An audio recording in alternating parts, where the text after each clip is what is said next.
राधे राधे दोस्तों, देखिएगा आज की वीडियो में हम जानेंगे कि वसुड़ा पूजन जो होता है वो कैसे किया जाता है। बहुत से लोगों को वसुड़ा पूजन के बारे में नहीं मालूम है, तो उनके लिए ये वीडियो खास है। देखिए, वसुड़ा जो पूजन होता है वो होली के बाद में किया जाता है। किसी किसी के यहाँ पर होली के बाद जो सोमवार आता है उस सोमवार को वसुड़ा पूजा जाता है, और ज़्यादातर लोगों के यहाँ पर होली के बाद में जो सप्तमी आती है, जिसे शीतला सप्तमी भी कहते हैं, उस सप्तमी को या फिर अष्टमी को वसुड़ा का पूजन किया जाता है। वसुड़ा जो होता है उसका पूजन सुबह सुबह किया जाता है। वसुड़ा के दिन शीतला माता का पूजन किया जाता है दोस्तों। और यह माता का जो पूजन होता है यह ठंडा पूजन होता है, यानी कि तो पहले दिन ही हम जो खाना बना लेते हैं ना, रात को बना कर रखते हैं। पूजन का जो भोग है वह हम पहले दिन ही बना लेते हैं, और फिर बासी खाने से, बासी भोग से हम वसुड़ा पूजने जाते हैं।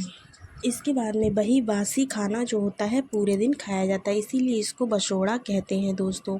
देखिएगा, सुबह सुबह उठ के बस हाथ मुंह धोते हैं और अपना सारा जो भी थाली है पूजा की वो लेकर के हम वसुड़ा पूजने चले जाते हैं। तो देखिएगा, आप चाहे तो किसी चौराहे पर भी कर सकते हैं, किसी भी खुले मैदान में वसुड़ा पूज सकते हैं।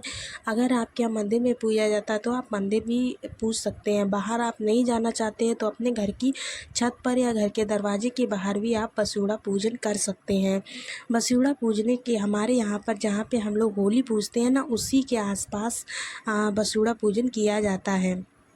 तो देखिए, जिस भी खुली जगह पर आप वसुड़ा पूजे, वहाँ पर पहले हम 2 ईंट रख लेंगे। 2 ईंट रखने के बाद क्या करना है, इसके बाद में हमें यहाँ पर वसुड़ा पूजना है। तो सबसे पहले उन दोनों ईंटों को हमें धो लेना है। धोने के बाद उसके ऊपर हमें जो गुलरियाँ जो होती है ना, जो माला बनाई रहती है, वो माला जो है ना उसके ऊपर रखनी है गुलरियों की।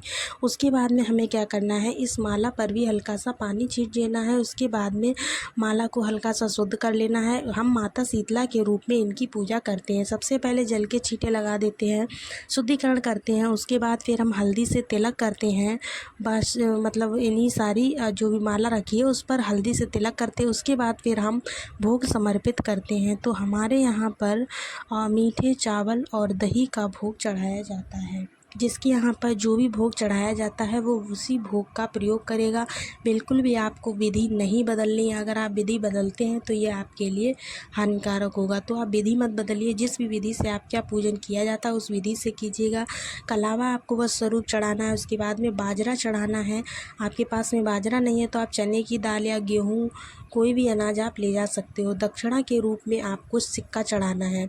और फिर हम क्या करेंगे, उसके बाद में हमको जल चढ़ाना है। तो देखिए, इस तरह से हम जल समर्पित कर देंगे। फिर हाथ जोड़कर शीतला माता से प्रार्थना करेंगे कि हे माता रानी, घर में अन्न धन की बरकत हमेशा बनी रहे, सबका स्वास्थ्य ठीक रहे, सबका स्वास्थ्य अच्छा रखो।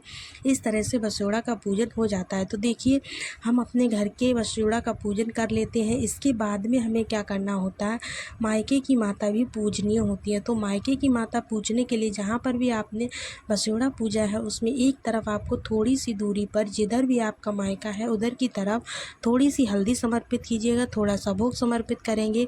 पूरे के पूरे चावल दही जो भी भोग आप लेकर गए वो सारा का सारा समर्पित करेंगे।